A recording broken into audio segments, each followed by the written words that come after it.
호흡 추석 연휴를 보내면서 생각지 않은 일로 마음이 혼란이 왔다면 오늘 주일의 말씀을 통해서 그리스도인으로서 가져야 할 본래의 자리로 빨리 돌아가는 회복의 시간이 되시기를 축원합니다.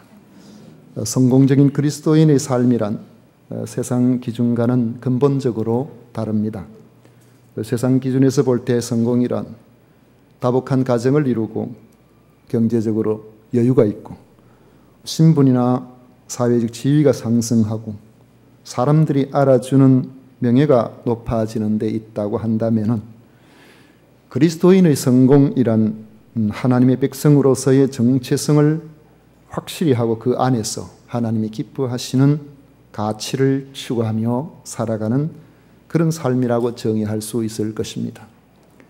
또 성공이란 지속적으로 실패의 가능성을 차단해야만 유지할 수 있는 것처럼 성공적인 그리스도인의 삶도 하나님의 백성으로서의 정체성이 흐려지면 한순간에 그리스도인으로서 부끄러운 이름이 되는 실패의 나락으로 떨어질 수도 있습니다. 그래서 성경은 끊임없이 하나님의 백성으로서의 정체성을 제고하게 하는 내용으로 채워져 있습니다.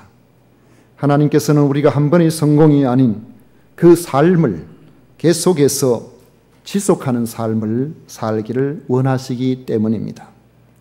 여리고성을 함락시키는 특별한 방법이나 아이성 전투에서의 실패도 이스라엘 백성에게 있어서는 인간적인 지혜나 여건보다 먼저 우선해야 할 것이 있음을 보여주시는 하나님의 의도가 분명하게 드러납니다. 왜라고 궁금해하고 묻기보다는 하나님의 언약을 믿고 순종함이 더 중요하다는 것입니다. 여리고성을 하루에 한 바퀴씩 6해 동안을 돌고 제7일에는 7바퀴를 돌아야 할 그 합리적 이유를 우리는 전혀 알 수가 없습니다. 하나님께서 그 이유를 설명해 주시지도 않았습니다. 그렇게 하라고 말씀하실 때에 그냥 말씀에 순종했더니 여리고성이 무너졌던 것입니다. 아이성 패배의 원인도 마찬가지입니다. 여리고성에 있는 모든 것은 하나님께 바쳐진 것이니 욕심내지 말라고 했음에도 불순종했기 때문에 패배하게 되었다는 것입니다. 하나님은 그 문제를 해결하라고 하셨습니다. 훔쳐간 바친 물건과 훔친 사람을 제거하면 다시 이스라엘과 함께 하셔서 승리하도록 하겠다고 말씀하셨습니다. 이것은 하나님과의 언약을 지켜서 하나님의 백성으로서의 정체성을 회복하라는 말씀이지 전략 부재를 책망하거나 지적하고 있지 않으심에 우리는 주의를 기울여야 합니다. 아이성에서 실패한 이스라엘 백성들은 다시 순종의 길로 들었습니다. 말씀대로 실패를 가져온 아간과 그의 훔친 모든 물품들을 불태워서 제거하여 버립니다. 그리고 아이성으로 올라가서 승리하게 됩니다. 물론 이전에 3,000명만 올려보낸 것과는 달리 치밀한 전략을 세워서 아이성을 칩니다. 10배나 되는 용사 3만 명을 뽑아서 몰래 야간에 올라갑니다. 그 중에 5,000명은 아이성 뒤쪽에 가서 매복합니다. 그리고 25,000명은 야영을 하고 밤을 새워서 아침 일찍이 아이성 성문 앞쪽 골짜기로 나아갑니다. 그렇게 될 때에 아이성 사람들은 첫 번째 승리했던 경험이 있기 때문에 용기를 내고서 그들은 성문을 열어놓고 사정없이 이스라엘 백성들을 공격하기 위해서 몰려왔습니다. 이스라엘 백성들은 패한 척하며 광야로 도망을 치며 유인하는 사이에 뒤쪽에 매복되어 있던 5,000명이 그 성을 접수하고 모든 것을 불태워서 신호를 삼습니다. 그 신호와 함께 도망가던 이들이 뒤돌아서서 앞뒤에서 협공을 할 때에 적들은 당황했고 하나도 도망치지 못했습니다. 아이성 전투는 우리가 교과서에는 나올 만한 그러한 탁월한 전술로 승리하게 된 것입니다. 그런데 성경은 전술이 좋아서 승리했다고 말하고 있지 않습니다.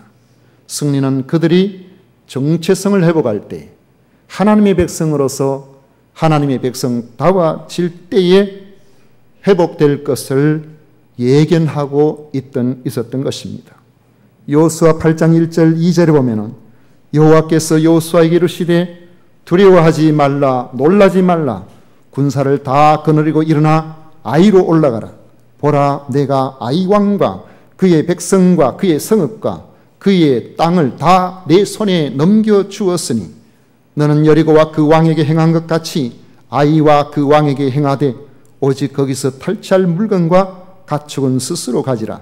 너는 아이성 뒤에 복병을 둘지니라. 그렇게 말씀하고 있습니다. 이제 승리한 그 여세를 몰아서 가나안의 중부 지역을 공격함이 이스라엘 백성들이 꿈에도 그리던 가나안 정복에 있어서 다음 순서가 될 것 같습니다. 그런데 이번에도 가나안 정복 전쟁과는 상관없어 보이는 일로 그들의 발걸음이 옮겨지고 있는 것을 봅니다. 바로 아이성에서 북쪽으로 약 30km 정도 떨어져 있는 세겜 근처에 있는 에발산으로 가서 제단을 쌓았던 것입니다. 30절 말씀에 나옵니다. 그때 여호수아가 이스라엘의 하나님 여호와를 위하여 에발산에 한 제단을 쌓았으니, 이는 여호수아가 가나안 정복 전쟁을 전략이나 전술적인 측면으로 이해한 것이 아니라는 사실을 분명히 보여주고 있습니다. 가나안 정복 전쟁은 오직 하나님과의 관계에 달려 있음을 분명히 하고 바로 그것을 정립하는 것을 무엇보다도 우선해야 할 만큼 중요하게 생각했던 것입니다. 그것은 여호수아 개인 생각이 아니라 하나님께서 이미 말씀하셨고 그 말씀에 대한 순종에서 나온 것입니다. 31절을 보면 이는 여호와의 종 모세가 이스라엘 자손에게 명령한 것과 모세 율법책에 기록된 대로 쇠 연장으로 다듬지 않은 새 돌로 만든 제단이라고 말씀하고 있는데, 이 말씀은 신명기 27장에 이미 하나님께서 모세를 통해서 주신 말씀입니다. 모세는 자신은 요단강을 건너서 가나안 정복 전쟁에 참여하지 못하지만 가나안 땅에 들어갈 백성들에게 지키라고 명령을 주었습니다. 신명기 27장 2절 이하에 보면은 너희가 요단을 건너 내 하나님 여호와께서 내게 주시는 땅에 들어가는 날에 큰 돌들을 세우고 석회를 바르라. 요단을 건넌 후에 이 율법의 모든 말씀을 그 위에 기록하라. 그리하면 내 하나님 여호와께서 내게 주시는 땅 곧 젖과 꿀이 흐르는 땅에 내가 들어가기를 내 조상들의 하나님 여호와께서 내게 말씀하신 대로 하리라. 너희가 요단을 건너거든 내가 오늘 너희에게 명령하는 이 돌들을 에발산에 세우고 그 위에 석회를 바를 것이며 또 거기서 내 하나님 여호와를 위하여 제단 곧 돌단을 샀되 그것에 쇠 연장을 대지 말지니라. 너는 다듬지 않은 돌로 내 하나님 여호와의 제단을 쌓고 그 위에 내 하나님 여호와께 번제를 드릴 것이며 또 화목제를 드리고 거기서 먹으며 내 하나님 여호와 앞에서 즐거워하라. 그렇게 명령했습니다. 에발산에서 사람이 손으로 다듬지 않은 자연석으로 제단을 쌓고 그 위에다가 헌신을 다짐하는 그런 번제물을 드리고 그리고 하나님과의 그 은총에 감사하며 하나님과의 관계에서 더 이상 하나님과 멀어지지 않겠다는 그런 마음으로 드리는 화목 제물을 드렸는데 다 이게 명령에 의해서 되어진 것에 대한 순종이었다는 것입니다. 그리고 다른 널쩍한 돌들을 세우고 그 위에 석회를 발라서 하나님의 율법의 말씀을 기록해서 잘 보여질 수 있도록 그렇게 했습니다. 그것은 신명기 27장 15절 이하의 말씀이라고 볼 수 있습니다. 이 에발산은 해발이 940m에 이르는 이스라엘에서는 상당히 높은 산입니다. 제단을 쌓은 장소는 에발산의 꼭대기가 아니고 아마 많은 사람들이 자리할 수 있는 산 언저리로서 북쪽의 에발산과 남쪽의 그르심산의 중간쯤에서 아마 에발산 쪽에 붙은 곳이라 그렇게 여겨집니다. 이 에발이라는 것은 나뭇잎이 없는 그런 뜻이 있어요. 제단을 쌓은 곳에서 북쪽을 보면 높은 산에서 그늘이 져서 시커멓고 그곳에는 초목도 별로 없고 바위로 이루어진 생명이 그렇게 살기가 쉽지 않는 생명력이 없는 산의 그런 모습을 보여주는 것입니다. 반면에 남쪽에 있는 해발 845m로서 비슷한 높이에 있는 그리심산에는 무성한 초목이 있고 햇빛을 받아서 반사되어 생명력이 반짝반짝 빛나는 바로 그런 곳입니다. 오늘 우리가 생각해 보면 진성으로 넘어가다가 한쪽에는 장군봉으로 가고 한쪽에는 국사봉으로 있죠. 그 중간에서 이렇게 보면은 한쪽에는 여러분들이 아시는 것처럼 거기에 뭐 여러 가지 중계탑이나 송신소나 뭐 이런 것들이 많이 있는 곳이죠. 아마도 이 자리가 아마 그런 자리 같이 이쪽으로 보면 에발산, 이쪽으로 보면 그리심산, 그런데 그 언저리는 에발산 쪽에 속해 있는 그런 곳이라고 생각해 볼 수 있습니다. 다음에 가면은 그걸 한번 꼭 가봐야 될 것 같아요. 제 눈을 한번 꼭 보고 싶습니다. 그곳에서 앞에는 제사장들이 언약궤를 메고 서 있고 그리고 그 앞에 돌로 다듬지 아니한 자연석으로 만든 제단이 있고 그리고 거기에 율법을 새긴 석회를 바른 돌들이 넓적한 돌들이 서 있습니다. 그리고 12지파 중에서 반은 그리심산 쪽 남쪽으로 또 반은 에발산 쪽으로 서 있겠습니다. 그리심산 쪽에 있는 지파는 시므온 지파, 레위 지파, 유다 지파, 이사갈 지파, 또 요셉 지파. 요셉 지파는 에브라임 지파, 므낫세 지파를 합친 것이죠. 그리고 베냐민 지파 대부분이 지금 그들이 서 있는 그 땅을 포함해서 주로 남쪽에 있는 그런 지파들이고 그리고 에발산 쪽에 서 있는 루벤이나 갓, 야셀, 스불론이나 단, 납달리는 갈릴리 이북 지방이나 바산이나 길랏 지방, 요단강 동편에 그러한 지파들이 거기에 서게 있습니다. 그들 앞에서 여호수아가 신명기 27장 15절 이하의 말씀을 낭독할 때에 모든 백성들은 아멘으로 하답하게 했고 또 그렇게 했습니다. 여호수아가 낭독한 율법의 말씀들을 33절 끝에 보면 이는 전에 여호와의 종 모세가 이스라엘 백성에게 축복하라고 명령한 대로 함이라 그렇게 말씀하고 있습니다. 그런데 34절에 보면 축복만이 아니라 축복과 저주하는 율법의 모든 말씀을 낭독하였다라고 말씀하고 있습니다. 그런데 신명기 27장 15절 이하의 말씀을 보면 실제로 낭독한 내용은 축복이라기보다는 주로 저주와 관련된 말씀입니다. 신명기 27장 15절에 보면 장색의 손으로 조각하였거나 장색이라는 것은 기능인이죠. 기능공. 뭔가 이 쇠 같은 것을 이렇게 잘 다듬어서 사람 형상을 만든다든지 그렇게 하는 장색의 손으로 조각하였거나 부어 만든 우상은 여호와께 가증하니 그것을 만들어 은밀히 세우는 자는 저주를 받을 것이라 그렇게 말합니다. 그 다음에 이제 백성들은 그 말을 들으면 아멘 그렇게 해야 된다는 거죠. 16절 말씀에 보면 그의 부모를 경홀히 여기는 자는 저주를 받을 것이라 할 것이요 모든 백성은 아멘이라 할지니라. 17절 말씀에 보면 그의 이웃의 경계표를 옮기는 자는 저주를 받을 것이라 할 것이요 모든 백성은 아멘 할지니라. 저주를 받을 것이라. 이렇게 하면 저주를 받을 것이다. 그럼 백성들은 아멘 하는 거죠.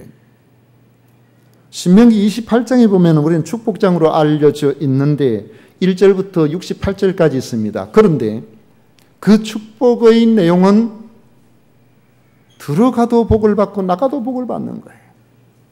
그것은 하나님의 말씀에 순종할 때 그렇게 될 것이라고 1절부터 14절까지 말씀하고 있습니다. 그런데 15절부터는 완전히 달라집니다. 만약에 순종하지 아니하면 들어가도 저주를 받고 나가도 저주를 받을 것이라는 거예요. 7길로 한 길로 왔다가 7길로 도망가게 될 것이라고 그렇게 말씀하고 있습니다. 그런데 이것이 15절부터 축복을 이야기하고는 14절의 4배에 해당되는 68절에 이른다는 말씀을 우리는 주의 깊게 보아야 됩니다. 오늘 여기에서 말씀하고 있는 이 말씀 안에서 볼 때에 아니 축복을 이야기하고 축복은 아니고 뭐 저주하는 말씀? 이 저주에 대한 이야기를 하니까 이 저주를 과연 누가 좋아하겠습니까? 다 축복을 좋아하지 누가 저주를 좋아하겠습니까? 그럼에도 하나님께서는 모세를 통해서 주신 이 말씀에 순종하여 축복뿐만 아니라 저주하는 율법의 모든 말씀도 함께 낭독을 했던 것입니다. 왜 그럴까요? 무엇 때문에 축복의 말씀만 낭독하지 저주의 말씀을 듣기 싫은데 왜 그걸 낭독했겠습니까? 우리 부모의 입장에서 자녀를 한번 생각해 보십시오. 부모는 자녀가 잘 되기를 바랍니다. 자녀가 탁월하기를 바랍니다. 말씀에 있는 것처럼 머리 되기를 바랍니다. 승승장구하기를 바랍니다. 그게 부모의 마음이에요. 그러나 세상 살면서 어떻게 좋은 일만 있겠습니까? 힘든 일도 많죠. 어떤 때는 부모의 입장에서 볼 때 자녀가 승승장구하기를 바라지만은 사실은 그건 덤이고 그 중심에 한켠에는 평범하더라도 잘못되지 않기를 바라는 것이 부모의 마음. 남들보다 뛰어나지 않아도 좋으니까 안전하기를 바라고 특별하지 않아도 좋으니까 그저 건강하기를 바라고 그게 부모의 마음 아니겠어요? 잘못되지 않게 되는 것. 그러니까 자녀들 입장에서 볼 때는 뭐 특별한 거 아니라도 부모가 걱정하지 않을 정도로 그렇게 잘 살아주는 것. 그게 부모 입장에서 볼 때는 잘 사는 거다. 이렇게 우리가 볼 수가 있는 거죠. 어떻게 보면 잘못되지 않은 것이 곧 잘된 것이다. 이렇게 이야기 우리가 할 수가 있어요. 아무리 자녀들이 한 5명, 6명 되는데 그 중에 대부분이 모든 사람들이 대단하다고 생각하는 그런 위치에 있다고 할지라도 그 중에 자녀 하나가 부모가 보기에는 안타까운 자리에 있다면 아마 밤잠을 설치면서 그 자녀의 형편을 고민하고 걱정하고 그렇게 할 거예요. 하나님께서 하나님의 자녀들을 향하여서 지금 말씀하고 있는 축복이라는 것은 저주를 받지 않도록 하라는 겁니다. 저주의 자리에 들어서지 않도록 하라는 겁니다. 축복의 자리로 가라는 것이죠. 그래서 이 저주를 그렇게 장황하게 길게 그렇게 이야기하는 겁니다. 그리고 이 말씀은 특별히 몇몇 사람이 들어야 될 말씀이 아니라 모두가 들어야 될 말씀이고 들어야 될 모든 말씀이라는 것입니다. 35절에 보면 모세가 명령한 것은 여호수아가 이스라엘 온 회중과 여자들과 아이와 그들 중에 동행하는 거류민들 앞에서 낭독하지 아니한 말이 하나도 없었더라 했습니다. 순종하면 그리심산이 무성한 초목처럼 축복이 약속되지만은 불순종하면 에발산에 초목도 제대로 자라지 못하고 그늘져서 시큼한 그 바위산처럼 인생이 계속해서 기근이 있는 그런 삶이 될 것이라는 것을 좌우에 대비되는 자연적인 환경 상징적인 분위기 속에서 이스라엘 백성들 남녀노소와 그리고 심지어 그것에 함께 동참하고 있는 외국인들까지도 그것을 제시하고 아멘으로 응답하기를 바랐던 것입니다. 우리는 축복만 듣고 저주는 안 듣기를 바랍니다. 그래서 저주는 안 들으면 내 좀 속이 좀 편해지지 않을까? 막 이런 생각을 해볼 수도 있죠. 혹은 축복에는 아멘하고 저주에는 뭐 아멘 안 하면은 축복만 받지 않을까? 뭐 이런 생각도 해볼 수가 있겠죠. 그러나 이것은 착각입니다. 명절이 되어서 자녀들이 나름대로 부모에게 찾아와서 안부를 드리고 함께 귀한 시간을 갖다가 이제 돌아가는 그런 시점이 되면은 아마 대한민국 부모라면은 대부분이 야 비가 와서 길이 미끄러운데 길 조심해라 천천히 가라 그 이야기 안 하겠어요? 그러면 자녀들은 아이고 우리 아버지가 우리 엄마가 날 안전하게 가라고 그렇게 말씀하시는가 보다 하고 감사하게 예 천천히 가겠습니다 하고 그렇게 출발을 할 겁니다. 그런데 출발하려고 하는데 야야 천천히 가라 천천히 가라 그거 어떻게 해야 될까요? 여러분들 중에는 그런 분이 한 분도 안 계시겠지만은 간혹 알았어요 내가 애인 줄 알아요 한 번 하면 됐지 뭐 또 이야기하냐고 잔소리로 알아듣는 그런 사람이 있을 수 있다는 거예요. 잔소리로 알아듣는다는 것은 주의를 기울이지 않는다는 거예요. 혹시나 어떤 일이 일어날지 모르는 것이 부모의 마음. 잔소리처럼 보여도 자녀가 잘못되지를 않기를 바라는 그런 마음에서 부모는 2번, 3번 계속해서 조심하라고 그렇게 하는 겁니다. 우리말로 번역된 이 저주는 히브리어로 칼날이라고 하는데 하나님의 백성들에게 주어진 축복이 있는데 바로 그 복을 누리지 못하는 상태를 칼날이라고 합니다. 하나님의 백성이라면 당연히 누려야 될 복이 있어요. 하나님의 백성이라면 그리심산을 바라보면서 초목이 무성하고 빛이 반짝하고 풍성한 그것처럼 살아가야 될 그게 있단 말이죠. 그런데 하나님의 백성이라고 하면서도 에발산처럼 바위투성이 사니 나무도 제대로 자라지 않는 것처럼 인생이 꼬여서 하는 것마다 안 되고 어려워지는 것. 하나님께서는 그걸 원하지 아니하시는 겁니다. 여기서 칼날이라는 말은 하나님과 완전히 단절된 절망 상태에서 보여주는 저주의 그러한 단어와는 의미가 다릅니다. 하나님과 완전히 단절된 그런 상태의 저주를 아라르라고 하는데 이건 하나님 백성이 아닌 사람들에게 맞는 거예요. 그건 지옥 가는 거예요. 하나님과 관계가 상관없어요. 그런 경우는. 여러분 생각해 보십시오. 이건 이렇게 생각하면 됩니다.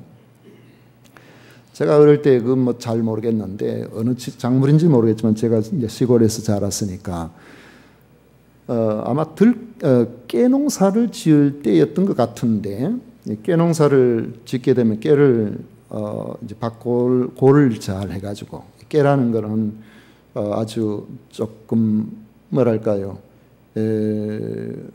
너무 비가 많이 와도 깨가 잘 안 돼요. 한 자리 여러 해를 심어도 깨가 잘 안 되고요. 그 밭둑을 이제 좀 높이를 해가지고는 깨를 매달씩 이렇게 집어넣은 깨알이 워낙 작으니까 우리가 뭐 작다 할 때 아이고 깨알 같다 그러잖아요.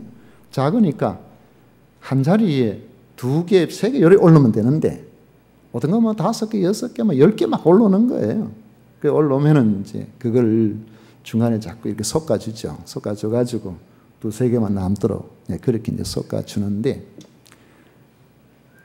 섞어서 그 이제 2-3개밖에 안 남았는데 어느 날 밭에 가보니까 깨가 전부 뭐 윗둥이 딱딱 잘려 있는 겁니다. 벌레가 있어요. 밑에 찝는 벌레가 있다고. 그러면은 그 자리는 어쩔 수 없이 더 이상 깨무정이 없으면은 비워놨든지 해야 돼요. 그걸 뽑아내야 돼요. 방법이 없어요. 그런데 만약에 비가 좀 적게 와가지고 이게 조금 골았다 이렇게 한다 같으면은 이거는 가서 물을 주고 걸음기가 시원찮으면은 걸음기를 좀 더 주고 이렇게 해가지고 살릴 수가 있습니다. 아다르라는 것은 잘려버린 거예요. 더 이상 소망이 없는 거죠. 지금 여기서 저주를 이야기하는 칼날은 다시 그것이 바닥에서 제대로 습기만 빨아들이면, 영양분만 빨아들이면 베베 탈린 자리에서 튼튼한 그런 작물로 클 수 있는 가능성이 있는 겁니다. 여러분, 예수를 그리스도로 믿습니까? 주 안에서 믿음으로 삽니까? 하나님의 백성입니까? 그러면은 우리는 얼마든지 이 저주를 피하고 축복의 자리로 갈 수 있는 그러한 하나님의 성도인 것입니다. 이런 성도를 향하여서 오늘 이 말씀을 주고 있는 것입니다. 여호수아가 낭독하는 축복과 저주하는 율법의 모든 말씀은 이스라엘 백성이거나 이방인이라도 말씀대로 살려고 율법에 순종하는 사람이라면 누구나 들어야 할 말씀인 것입니다. 이 말씀을 듣고 아멘 하면서 그 말씀대로 사는 백성들에게는 말씀 순종자가 받는 축복을 받고 불순종자가 받는 저주를 피하게 된다는 점에서 오늘과 축복과 저주하는 말씀은 하나님께서 우리에게 주신 궁극적인 의미에서는 축복의 말씀이라고 할 수가 있는 것입니다. 그러므로 지혜로운 신앙인이라면 절대로 듣고 싶은 것만 듣고 보고 싶은 것만 보고 자기 하고 싶은 것만 하고 그렇게 살려고 하지를 않습니다. 듣고 싶지 않은 것도 듣고 순종함으로 저주를 피해야만 하나님께서 우리에게 허락하신 참으로 복된 삶을 살아갈 수가 있기 때문에 그런 것입니다. 인생은 생각만큼 그렇게 지혜롭지를 않습니다. 몸이 안 좋다 안 좋다 해도 요즘 식당에 가보면 전부 설탕을 얼마나 넣는지요. 달달해요. 왜 그렇습니까? 그걸 좋아하니까. 단 음식을 좋아하니까 식당에서 자꾸 단 걸 넣잖아요. 그건 나중에 몸에 안 좋다고 그러는데 안 좋으면은 좀 안 달게 했으면 좋겠다. 좀 덜 단 음식 만드는 그런 식당 찾아가면은 다 설탕 좀 덜 넣을 텐데 음식마다 달라. 나중에 어떻게 될 것을 알면서도 우리 젊은이들이 늘 스마트폰 들고 게임하는 데 집중되어 있는 경우가 많잖아요. 전부 하나같이 목이 자라목이 되고 이러겠어요. 길 가면서도 이러고 해야죠. 그러면은 지금 젊은 시절에 그 시간을 그렇게 낭비하면은 나중에 어떻게 된다는 것을 모릅니까? 다 알잖아요. 알면서도 그렇게 끌려가는 것이 어리석은 우리의 모습이라는 것이죠. 더 중요한 것도 시간만 지나면은 까마득히 잊어버리고 금방 눈앞에 있는 것만 쳐다보고 그렇게 급급하며 살아가는 것이 우리 인생의 모습입니다. 좋은 학교 나오면은 지혜가 더 많을까요? 그런 것도 아닌 것 같아요.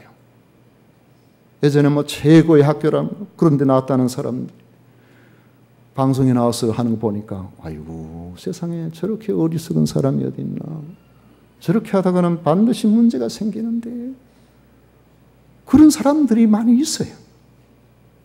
아이성까지 점령했다고 사기충천해서 다음 전쟁에 나서면은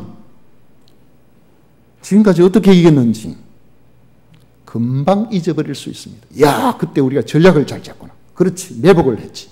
수가 그 정도 같으면 충분히 이길 수 있어. 하나님과의 관계 회복에서 오는 하나님의 백성이 그 정체성을 확립할 때 하나님께서 주시는 지혜와 환경이 있다는 사실을 보여주셨음에도 불구하고 금방 잊어버린다고요. 우리가 잘하면 이길 수 있다고. 우리가 노력하면 이길 수 있다고. 우리가 최선을 다하면 이길 수 있다는 겁니다. 그리고 난 다음에는 얼마 있지 아니해서 다시 실패의 길로 들어가서 하나님께서 우리가 멀어졌구나 하면서 전전긍긍하는 모습이 상상될 수가 있다는 겁니다. 얼마나 안타깝습니까? 우리 성도들은 그렇게 살면 안 됩니다. 계속해서 승리해 나가야 됩니다. 계속해서 이겨나가야 됩니다. 실패의 자리로 들어가지 않도록 해야 됩니다. 그 실패라는 것은 세상 사람들 생각하는 그러한 성공 실패의 의미가 아니고 하나님과의 온전한 정체성 하나님 자녀로서의 그 본분, 그걸 잊어버리지 말고 그 안에서 우리가 살라는 것입니다.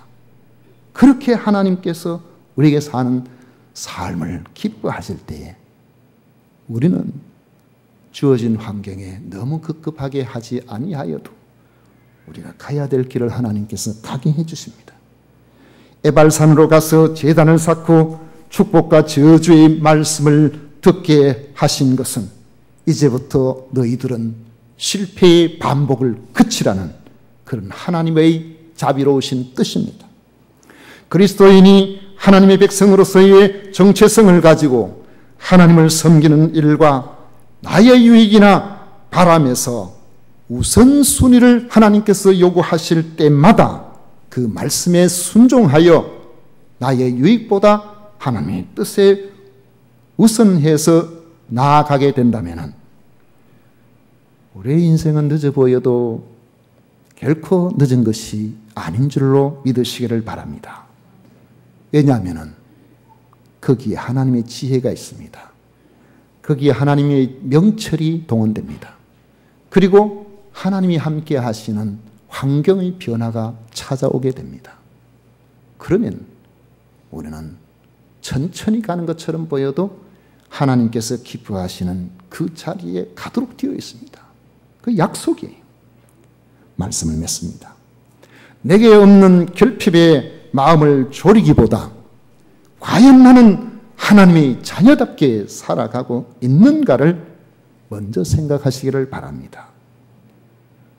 모든 말씀을 들으셔야 됩니다.